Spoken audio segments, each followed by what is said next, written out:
શ્રીમદ્ ભગવદ ગીતા અધ્યાય 2 શ્લોક 18 અંતવંતી દેહા નિત્યસ્યોક્તા શરીરેણ અનાશિનોત્પ્રમેયસ્ય તસ્માદ્યુધ્યસ ભારત।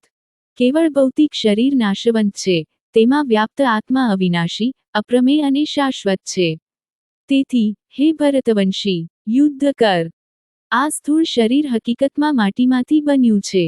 એ માટી જ શાકભાજી, ફળો, અનાજ, દાળ અને ઘાસમાં રૂપાંતરિત થાય છે। ગાય ઘાસ ચરે છે અને દૂધ ઉત્પાદિત કરે છે।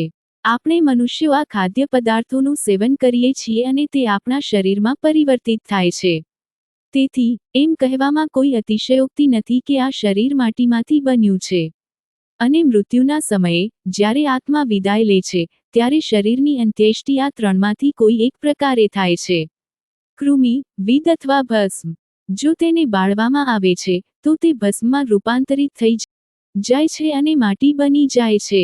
અથવા જો તેને દફનાવવામાં આવે છે, તો તે જીવજંતુઓનું ભોજન બને છે અને અંતત માટીમાં પરિવર્તિત થાય છે। અન્યથા તેને નદીમાં ફેંકી દેવામાં આવે છે, તો જળચર પ્રાણીઓનો ગ્રાસ બને છે અને મળમૂત્ર રૂપે વિસર્જિત થઈ માટી બને છે, જે આખરે સમુદ્રતળમાં વિલીન થઈ જાય છે। આ રીતે આ વિશ્વમાં માટી અદ્ભુત ઘટનાચક્રમાંથી પસાર થાય છે। તે ખાદ્ય પદાર્થોમાં પરિવર્તિત થાય છે।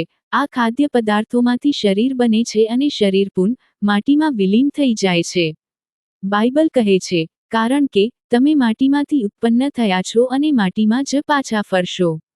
જીનેસિસ સવારે 3:19 આ સૂત્ર ભૌતિક શરીર અંગે નિર્દેશ કરે છે।